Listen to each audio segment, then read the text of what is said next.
एक वाइफ को पता करना था कि क्या उसका हस्बैंड उस पर चीट कर रहा है या नहीं, तो उसने एक लड़की को उसके पास भेजा। अचानक से उस लड़की ने अपना माइंड चेंज कर लिया था और वो हस्बैंड को ब्लैकमेल करने लग गई। इसी के साथ एक आर्टिस्ट भी वाइफ के पीछे पड़ा हुआ था। अब क्या इनका मैरिज बच पाएगा, ये हम ट्रस्ट ये 2021 की एक मिस्ट्री हॉलीवुड मूवी में देखेंगे। अगर आपको वीडियो अच्छा लगता है तो प्लीज इसे लाइक और कमेंट जरूर कर दीजिएगा। अब बिना किसी देरी के एक्सप्लेनेशन स्टार्ट करते हैं। मूवी स्टार्ट होती है और हम हमारी मेन कैरेक्टर ब्रूक को पेरिस से आता हुआ देख सकते हैं। वो बहुत ही ज्यादा टेंशन में थी, वहां पर वो रो भी रही थी। वो घर आकर अपने हस्बैंड ओवेन को गले लगा दिया। इसके बाद हमें 5 दिन फ्लैशबैक में दिखाए जाते हैं। रात में सोए हुए थे तभी ब्रूक को एसगार का मैसेज आता है। ओवेन ने कहा कि इस आदमी को टाइम डिफरेंस के बारे में पता नहीं है।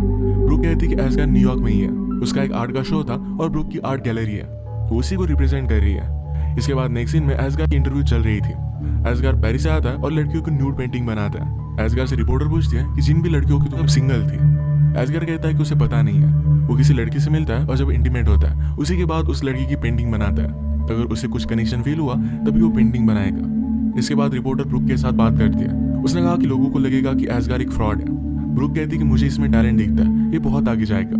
यहाँ पर ओवेन भी आया हुआ था जिसके पास एसगार गया। उसने कहा कि ब्रूक एकदम सही है, उसे बहुत ही पसंद करता है। ये बात ओवेन को अच्छी नहीं लगती। इसके बाद रात में ब्रूक और ओवेन अपने फ्रेंड्स के साथ डिनर के लिए आए हुए थे।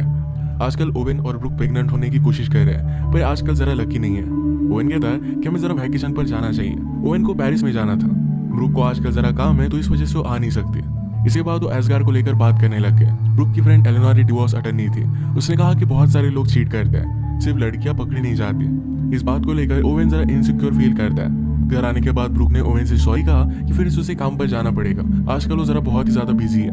ओवेन कहता है कि तुम्हारे गैलरी में शो होने के बाद एक वीकेंड आ रहा है जहाँ पर हम पेरिस पर जा सकते हैं। 2 दिनों के लिए एक बहुत ही अच्छा वीकेंड हो जाएगा। ब्रूक ने कहा कि मेरे शो के बाद एक्चुअल सेलिंग स्टार्ट हो जाएगी, इसी वजह से वो नहीं आ सकती। ओवेन डायरेक्टली टिकट भी लेकर आया था जो ब्रूक को नहीं दिखा था।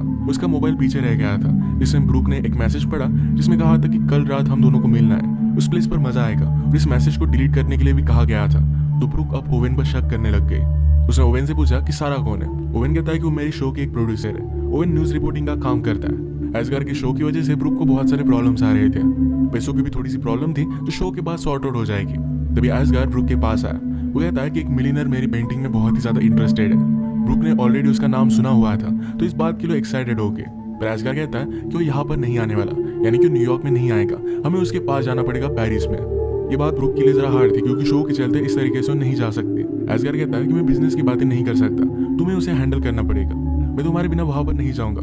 तो जल्दी से हम वहां पर चले जाते हैं। ब्रूक ने ये बात अपने लॉयर फ्रेंड को बताई। उसने मजाक किया कि तुम एसगार के साथ पेरिस में जाने वाली हो, शायद नेक्स्ट तुम्हारे हस्बैंड को मुझे रिप्रेजेंट करना पड़ेगा। इसके बाद ये बात बताने के लिए ब्रूक ओवेन के पास आई।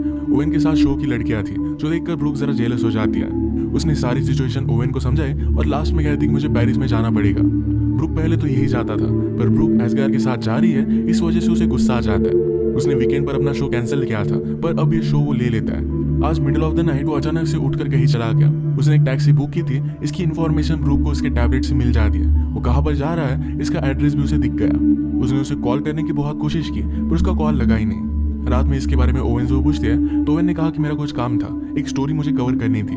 ब्रूक उसे ऐसे जाने के लिए सॉरी कहती है। ओवेन ने नोटिस किया कि ब्रूक बहुत ही अच्छे अच्छे कपड़े लेकर जा रही है। तो ब्रूक कहती है कि वहां पर मुझे शायद डिनर के लिए भी जाना पड़े, तुम्हें मुझे लेकर वरी करने की कोई भी जरूरत नहीं है। उसने कहा कि हमें एक दूसरे पर ट्रस्ट करना चाहिए। ब्रूक के जाने के बाद ओवेन अपने फ्रेंड के साथ एक बार में आया। वो कुछ ड्रिंक्स ले रहे थे पर ओवेन ज्यादा ड्रिंक नहीं करता। अचानक से की लड़की ओवेन को अप्रोच कर दिया। इसका नाम था एमी। एमी ने उसे न्यूज से पहचान लिया था। वो कहती है मेरे कॉलेज में पेपर था जिसकी वजह से मुझे तुम पर रिसर्च करना पड़ा। वो इसकी एक बहुत ही बड़ी फैन है। इसी के पैरेलल में ब्रूक और एसगार ये बिजनेसमैन के साथ बातें कर रहे थे। यहाँ पर एसगार ब्रूक के साथ फ्लर्ट करने की कोशिश करता है पर ब्रूक उसे भाव नहीं देती। न्यूयॉर्क में ओवेन एमी के साथ था पर अब वो घर जाना चाहता था। पर एमी कहती है मेरी फ्रेंड 2 मिनट में यहाँ पर आ रही है, वो तुम्हारी बहुत बड़ी फैन है तो उससे तुम मिल लेना। उसने उसका ऑटोग्राफ भी लिया। ओवेन के फ्रेंड एडम को जाना था तो एडम ने कहा कि हमें यहाँ से चलना चाहिए, पर ओवेन उस लड़की के लिए रुक रहा था। एडम रियलाइज करता है कि ओवेन एक गलती कर रहा है। एमी को अपनी फ्रेंड का मैसेज आता है कि आज रात वो आ नहीं पाएगी, पर फिर भी ये बात वो ओवेन को नहीं बताती। न्यूयॉर्क में एसगार और ब्रूक की मीटिंग बहुत ही अच्छी गई और उन्होंने बहुत सारी पेंटिंग सेल कर दी थी। एसगार ने कहा कि तुमने मेरे टैलेंट को देखा और उसी वजह से मैं सब कुछ कर पाया हूँ। उसे एक व्यू दिखाकर कहता है कि इस ब्यूटीफुल से व्यू को देखो, मेरे साथ इसी मूवमेंट पर रहो। ब्रूक ने कहा कि मुझे जाना पड़ेगा। एसगार कहता है कि सिर्फ मेरे साथ एक ड्रिंक लो और इसके बाद हम देखेंगे। इसी के पैरेलल में हम देखते हैं कि ओवेन एमी के साथ इंटीमेट हो गया था। ब्रूक के ओवेन को बहुत सारे मैसेज आ रहे थे पर वो कुछ भी रिप्लाई नहीं कर रहा था। ओवेन एमी से कहता है कि मेरी एक वाइफ है जिसे मैं बहुत प्यार करता हूँ, मैंने आज तक ऐसा कुछ भी किया नहीं था। एमी जरा गुस्सा हो गई कि वो उसे बाहर निकालने की कोशिश कर रहा है। ओवेन ने कहा कि अब मैं फिर से तुमसे मिलना नहीं चाहता। एमी ने कहा कि तुम जैसा चाहते हो वैसा ही मैं करूंगी, पर तुम्हें मेरा एक काम करना पड़ेगा। वो भी कॉलेज में जर्नलिज्म का एक कोर्स कर रही थी और इसके बाद उसे जॉब चाहिए होगी, तो ओवेन की कॉन्टेक्ट से उसे जॉब मिल सकती है। उसी को लेकर उसे ब्लैकमेल करने लग गई। ओवेन भी अपना मैरिज सेव करने के लिए इस बात के लिए मान जाता है। इसके बाद हम देखते हैं कि ब्रूक घर पर आई। वो घर आते ही ओवेन को गले लगा लेती है। अगले दिन गैलरी में एस्गार ने ब्रूक की पेंटिंग बनाई थी। ब्रूक ने कहा कि हम इसे एग्जिबिट नहीं कर सकते, ये मेरी तरह ही दिख रही है। एस्गार कहता है कि तुम्हारी तरह नहीं है। ब्रूक ने इस पेंटिंग का नाम उससे पूछा तो एस्गार कहता है कि इस पेंटिंग का नाम ब्रूक है। उसे मना कर रही थी पर एस्गार मानता नहीं। रात में इनका शो हुआ। ओवेन पहचान लेता है कि पेंटिंग ब्रूक की है। जिस तरीके से एस्गार ब्रूक के पास था, ये सारी चीजें उसे अच्छी नहीं लगी। उसके फ्रेंड ने भी पहचान लिया था कि ये पेंटिंग ब्रूक की है। ये शो अच्छा बिक रहा था, तो ब्रूक और एस्गार दोनों बहुत ही खुश थे। यहाँ पर हम देख सकते हैं कि एमी भी पहुंच जाती है। ओवेन ने उसे देखा और डर जाता है। वो अपने फ्रेंड से कहता है, कल रात में तुम्हारे साथ था, यही हम स्टोरी बनाएंगे। पूरी रात हम ड्रिंक करते रहे और मैं किसी और से मिला ही नहीं। उसके फ्रेंड ने पूछा कि तुमने आखिर में किया क्या है। ओवेन ने कहा कि मैंने एक बहुत बड़ी मिस्टेक कर दी। फ्रेंड को भी ओवेन पर गुस्सा आता है। ओवेन को एमी को देखते हुए ब्रूक ने देख लिया और उसे पूछते हैं, क्या तुम उस लड़की को जानते हो।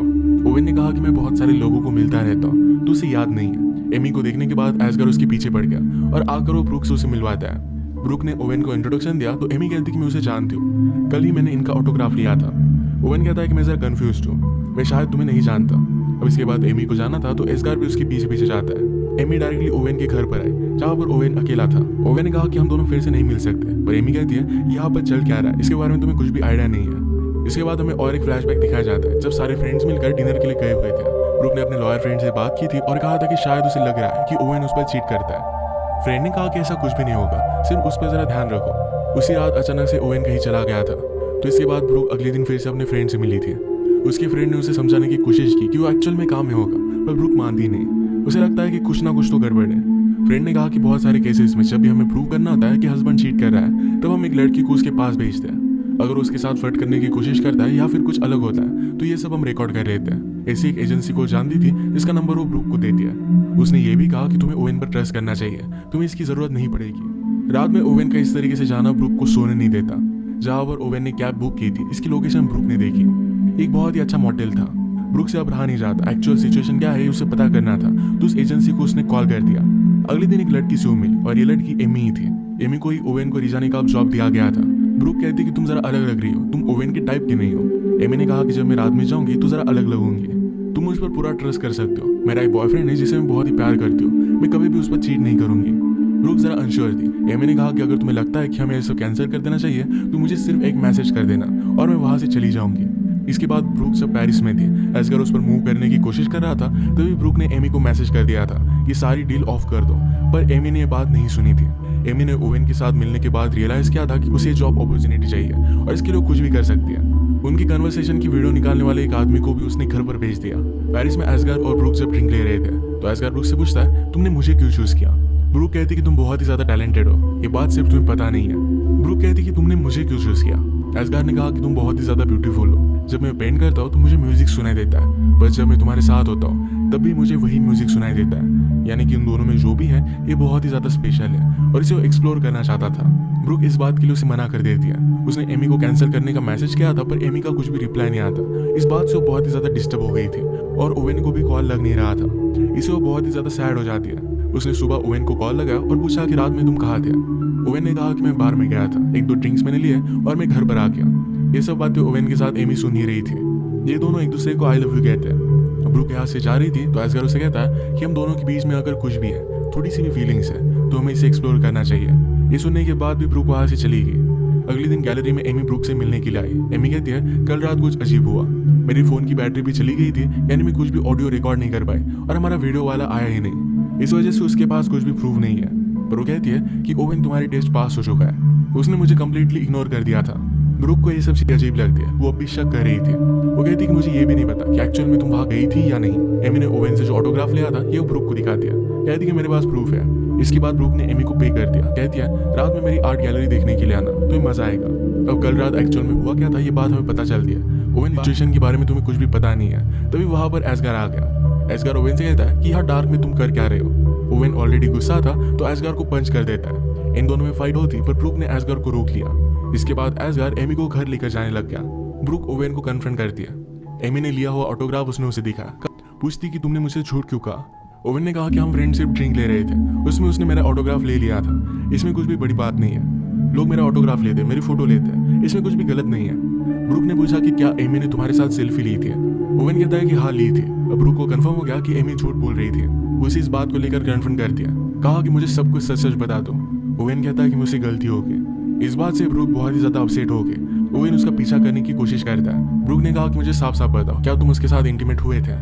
ओवेन इस बात के लिए उसे सॉरी कहता है। ब्रूक ने कहा कि रात में भी अजीब से तुम कहीं पर भी चले जाते हो, मुझे अभी के अभी तुम्हारा फोन देखना है, सारी चीजें चेक करनी है। ओवेन उसे फोन नहीं देता तो ब्रूक गुस्से में घर चली गई। इसके बाद ओवेन जब घर पर आया तो एमी भी उसके घर पर आई थी। एमी ने ओवेन को बता दिया कि तुम्हारी वाइफ ने मुझे तुमसे मिलने के लिए हायर किया था, मैं काम करने वाली थी पर तुम्हें देखकर मुझे एक अपॉर्चुनिटी दिखी। इसी के पैरेलल में हम देखते हैं कि ब्रूक अपने फ्रेंड के साथ थे। उसने एक न्यूज में पॉलिटिशियन के बारे में पढ़ा जो अपनी वाइफ पर चीट कर रहा था। इसमें उसने एक एड्रेस देखा तो यही एड्रेस ओवेन को अपने फोन पर मिला था। इसका मतलब है उस रात ओवेन जब बाहर गया था तो यही न्यूज कवर करने के लिए गया था, वो सच बोल रहा था, उसका किसी और के साथ चक्कर नहीं चल रहा। ब्रूक ने उसके साथ जो भी किया इसके लिए उसे बुरा लगता है और वो डायरेक्टली घर पर आ गई, पर घर पर एमी ओवेन के साथ थी तो इस बात से और भी ज्यादा गुस्सा हो गया। ओवेन ने कहा कि तुमने मुझे सेटअप किया था, मैं इस बात को बिलीव नहीं कर सकता। ब्रूक कहती कि मैं तुम्हारा टेस्ट ले रही थी, तुम्हें ऐसा कुछ भी करना नहीं चाहिए था। ओवेन ने कहा कि तुमने मुझे इसमें फंसाया और इसके बाद मैंने सिर्फ रिएक्ट किया, इसमें मेरी कोई भी गलती नहीं है। ये दोनों एमी पर गुस्सा थे तो इसे निकल जाने के लिए कहते हैं। ओवेन ने पूछा तुम्हारे और एसगार के बीच में उस रात पेरिस में क्या हुआ था, इसके बारे में भी तुमने मुझे नहीं बताया। अगली सुबह तुम बहुत ही ज्यादा डिस्टर्ब होकर आई थी। उस रात का फ्लैशबैक हमें दिखता है। ब्रूक एमी को कांटेक्ट नहीं कर पा रही थी तो इस बात से वो बहुत ही ज्यादा डिस्टर्ब हो गई। एसगार उसे ऐसे देख लेता है, उसने कहा कि मेरे रूम में आओ। उसने उसे एक स्ट्रीट दिखाई और कहा कि ऐसे एक वॉल पर मैं पेंट करता था और तुमने मेरा टैलेंट डिस्कवर किया है। हम दोनों इस मूवमेंट में हैं, हमें इसे इस तरीके से जाने नहीं देना चाहिए। उसके साथ इंटीमेट होने लग गया पर ब्रूक ने उसे मना कर दिया। और प्रेजेंट में ओवेन ने ब्रूक से पूछा था कि क्या तुम्हारे और एसगार के बीच में कुछ है, तो ब्रूक कहती कि तुमने मुझ पर चीट किया तो सवाल तुम नहीं पूछ सकते। इसका आंसर वो उसे कभी भी नहीं देगी। इसके बाद ओवेन ने अपनी बैग भरी और यहाँ से वो जाने लग गया। ब्रूक उसे पूछती है कि क्या तुम क्रिसमस के लिए वापस आओगे। ओवेन ने अपने सूट में से टिकट निकाले। उसने कहा कि क्या मेरे साथ क्रिसमस के लिए पेरिस पर आओगे। ब्रूक इसके लिए हाँ कह देती है। इन दोनों ने एक दूसरे को माफ कर दिया था। इसके बाद बहुत सारा टाइम गुजर जाता है और हम इन दोनों की बेबी को भी देख सकते हैं। इसी के साथ ये मूवी एंड हो जाती है।